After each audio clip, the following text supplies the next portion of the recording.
Depuis l'ouverture de l'IMP en janvier 1966 et après la création de l'IMPRO, l'association AFPEI doit rapidement s'adapter à de nouveaux besoins. Dans les années 1970, d'autres services d'accueil et d'accompagnement voient le jour. CAT, service d'éducation à domicile, famille d'accueil, foyer d'hébergement.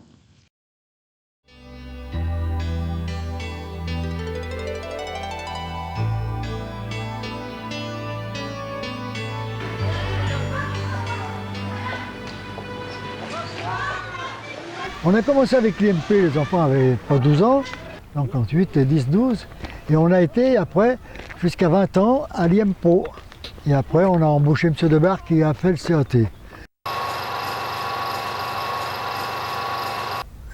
Quand le CAT est né, ça a pris une autre ampleur. Parce qu'on a eu à ce moment-là des adultes, le foyer d'adultes a ouvert et donc il y avait une autre ambiance.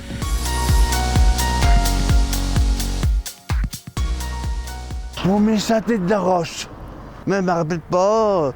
Cela n'est pas travaillé. CAT n'est pas connu. Parce que je travaillais dans un CAT, c'était un centre d'aide vers le travail qui était dirigé par M. Debar. M. Debar, c'était le directeur du CAT de La Roche-au-Foron.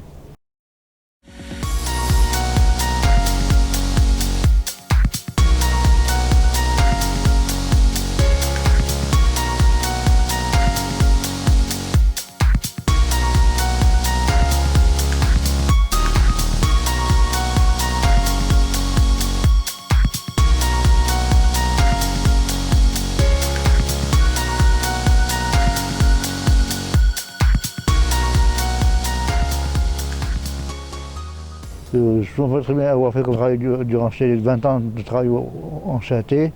J'étais ouvrier, OS, ouvrier spécialisé, dans le décolletage de précision.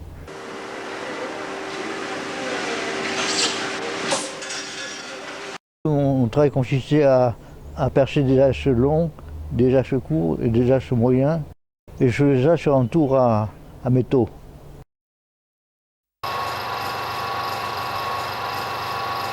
Moi, j'ai fait le choix, si vous voulez, d'évoluer vers d'autres activités parce qu'il y avait d'autres besoins dans le cadre de l'association.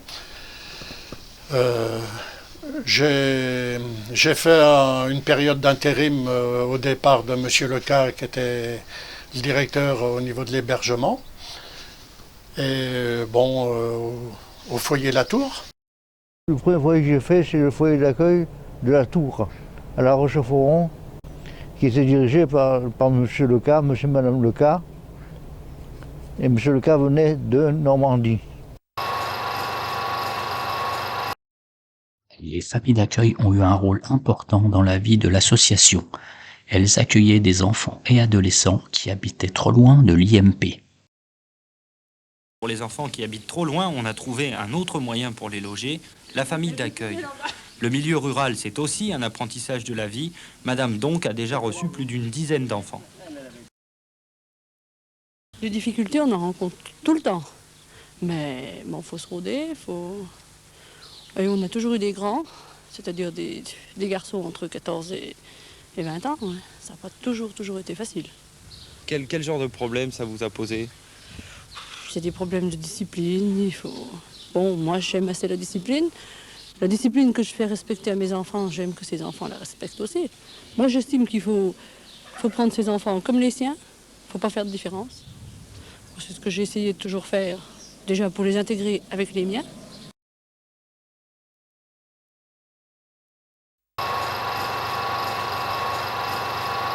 Je suis parti donc avec un projet pour la création d'un service d'accompagnement au village Champ de Champ, avec un groupe de jeunes. Donc j'avais eu la charge, la responsabilité dans le cadre de l'IMPRO.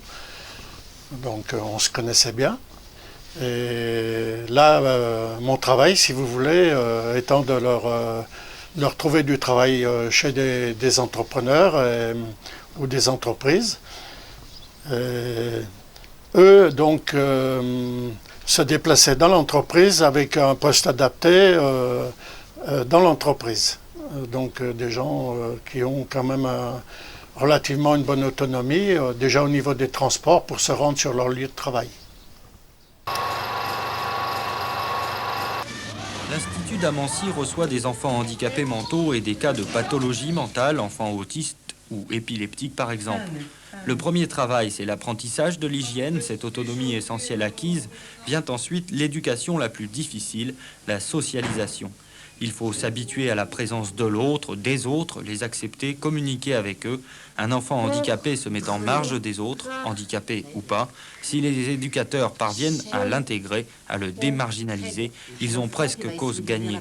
Aussi étonnant que cela puisse paraître, dès que la socialisation est faite, la scolarisation vient très facilement.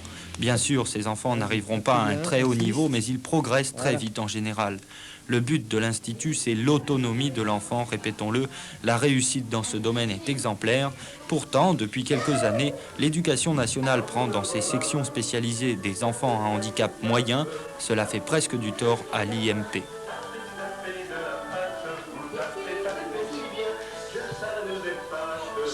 Nous devrions être complémentaires, en ce sens que si nous avions les enfants plus tôt par rapport à notre structure, peut-être on pourrait les remettre dans le circuit dit normal.